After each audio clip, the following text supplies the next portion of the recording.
Hello peeps, welcome back to Big Deck Player with me, Matt Sparks. On today's video we are taking a look at a Mage deck. Yes, I know we did one fairly recently, but I kind of like the Mage deck at the moment. And this one has been posted and it's quite fun. It's a little different from the Mech Mage that we see all over the ladder at the moment. And it's called Bloodlips Top 1 EU Tempo Mage. Alright, here is the deck list. It's got some traditional kind of mage cards that you'd normally see, along with a few extra ones that are more popular nowadays. And it's a fairly big deck. There's not too many duplicates, but it's pretty cool. So let's start at the top. We have 2 mana worms, because it's a mage deck. As I say, we've got some traditional mage cards in here, and mana worms are really good 1-drops. The fact that they have 3 health on turn 1 means they're going to survive for quite a while, and if your opponent can't do much about them, they can get out of control quite easily. And obviously as a mage, you have quite a few spells, so it synergizes really well with those. Talking of spells, we have 2 Frostbolts. Early game removal. It's just these cards are fantastic, and even if you can't kill off whatever it is, chances are early game they're only going to have a maximum of, say, 4 health. Then you can just ping the last one with your hero ability. And even if that's not enough, it can freeze it and stop something from attacking. So maybe the next turn you'll be able to deal with it. Also at 2 mana we have 2 more spells in the form of unstable portals. These can be really, really good, and they can be really, really bad. I've had all sorts from these. I've had Grommash Helm Scream, and I've also had Captain's Parrot. So, random really is random. Most of the time you'll get something fairly reasonable, though. I think the bad cards and the good cards are outweighed by the pretty okay cards. So you'll probably get one that's pretty okay. And obviously they synergize really well with the mana worms.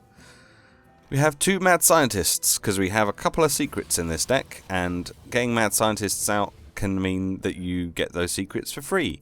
Unfortunately, you don't get to pick and choose which ones you play when with the Mad Scientist, but we only have 2 different types, so it's going to be one or the other. We have a Sorcerer's Apprentice. We've only got the one, it's just to make spells cost a little bit less, because as I say, we have got quite a few in the deck, so having them cost a bit less is pretty useful. More spells. 1 Arcane Intellect for that early game card draw. We have got a little bit of card draw later on in the deck, but for early game we don't really have much, so this is pretty awesome. If you've had a really good starting hand with, say, a couple of mana worms or maybe a Mad Scientist, you might find that by turn 3 or 4 you're going to run out of cards and you've only got 1 or 2 left, so an Arcane Intellect can buff your mana worms and give you the card draw that you need. Also, it helps late game if you're looking for something to deal with something that your opponent has played and you don't have it in your hand. Arcane Intellect might be able to help you out there. The first of the 2 secrets, 2 counter spells. This can be really useful to protect your minions on your board. From things like Flame Strikes and Polymorphs and that sort of thing. Any kind of board clear, consecrations. It's great for just giving your minions a little bit of protection. And obviously it makes your opponent basically use that card up, which doesn't do anything. They've wasted the mana that it cost to cast it in the first place. And they have to rethink their strategy for the next 1 or 2 turns, because what they thought was going to happen didn't happen, and now they have to change everything up. So counterspell is really strong. I don't think people really use it as much as I think it should be, because I think it's a great, really, really great secret. Then, also, our other secret, we have 2 Mirror Entities. Again, this one, if played at the right time, can really screw over your opponent. Really screw them over. Because they might be like, ha ha ha, I have a Ragnaros, and you'll be like, ha ha ha, now so do I. Thanks very much. And then you've obviously got the opportunity to be able to deal with that quite quickly. It's really great. especially if your opponent plays a taunt to protect his minions, and then, oh, you've got a taunt, and now his minions that were about to attack now have to go through your taunt, and yeah. This can be really effective, and it also means you can get hold of cards that you wouldn't normally be able to as a mage. So class-specific cards, like the Shield Maiden for a warrior, for example, a 5/5. That's a pretty hefty minion, so you know that's pretty cool that you can get hold of the cards. It's a bit like Unstable Portal, really. You can get hold of cards that are non-specific mage cards. And seeing as we have secrets, we have 2 Kirin Tor Mage. In case your mad scientists can't really get to the secrets in time, or maybe you just don't draw into them, which seems to happen quite regularly to me, unfortunately. We have 2 Kirin Tor Mages at 3 mana. It's great. You're basically, when you play this at 3 mana, you're basically saving yourself another 3 mana, because you can cast your next secret for free. And if you've got your mana worms out as well, then obviously they'll still get benefit from that. So really good. And 4/3 for 3 is pretty good stats. It's pretty good. It's not too bad at all. I mean, we've got 2 piloted shredders in this deck, which are 4 mana and 4/3. So you know, it's pretty good. I like it. 2 fireballs for 4 mana, because you know it's a mage deck. So I think you'd be silly to not have fireballs in a mage deck, unless it was like a real weird gimmick. Fireballs are pretty much a staple for every mage deck. 1 polymorph. You've got 2 fireballs, so you should be able to kill off most things anyway that you come across. But if you're wanting to play a bit more aggro, you can use this stuff with Death Rattle especially, or stuff that have special abilities like knife, not necessarily knife jugglers because they're quite low mana, but things that are higher cost or have higher health, that have special abilities, or just generally can hit pretty hard. Polymorph is great for getting rid of those. We have a Kazan Mystic, because I'm seeing Kazan Mystic get used more and more these days, and I think it's great.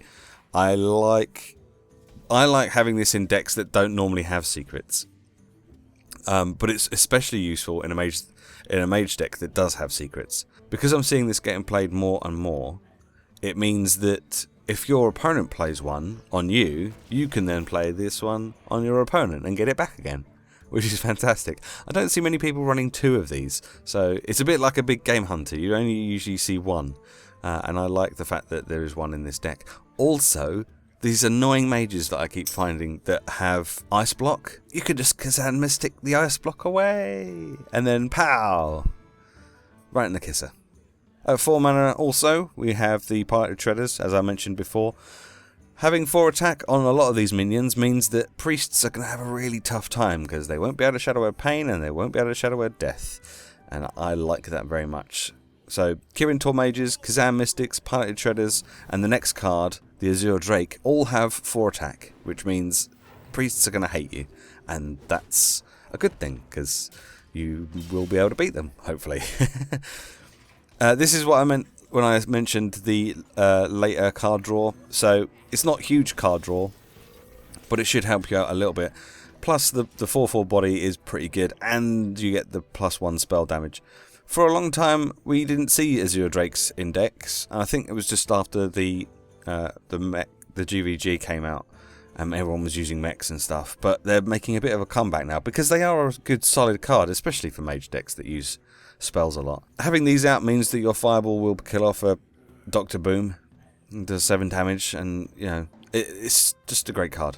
Love it. We're into my favourite kind of combination of cards for 5 mana. We have Lotheb, which is a 5/5 for 5. Enemy spells cost 5 more, which is great. If you'd run out of your counter spells, you can use this. It's essentially as good as a counter spell, because they're very unlikely to actually cast anything that turn, which is really, really useful and really effective, especially late game, when you could be looking at board clears and such, or minions getting buffed to try and finish you off or trade effectively or anything like that. So it's really good. And then the other one in the combo is the Sludge Belcher, which we have 2 of. Lotheb and Sludge Belchers I just think are fantastic cards. Really, really good. I mean, Lotheb is a legendary, so you can't get much better than a legendary card, and for special kind of abilities. But I think the Sludge Belcher is probably the best taunt in the game, and it gets used in almost every single deck that I play. At 7 mana, we have a Flame Strike, just the one, mind you, and that's just to try and keep the enemy board clear of threats, so that your minions are free to do damage. Fairly self-explanatory. And then we have 2 legendaries for finishers. We have a Dr. Boom, because he's the current flavour of the month, and we have a Ragnaros, who is the last season's flavour of the month. Both really strong, really effective. I don't really need to say much about them because, I mean, Ragnaros has been in almost every deck there has ever been, and Dr. Boom is rapidly following suit. So if you don't have either of these legendaries, I would suggest that you make that your priority because, as I say, they are in almost every single deck. If it's not one, it's the other, and this deck has both, so pretty solid. But I really like this deck. I think it's quite interesting. I enjoy playing secrets and messing with my opponents.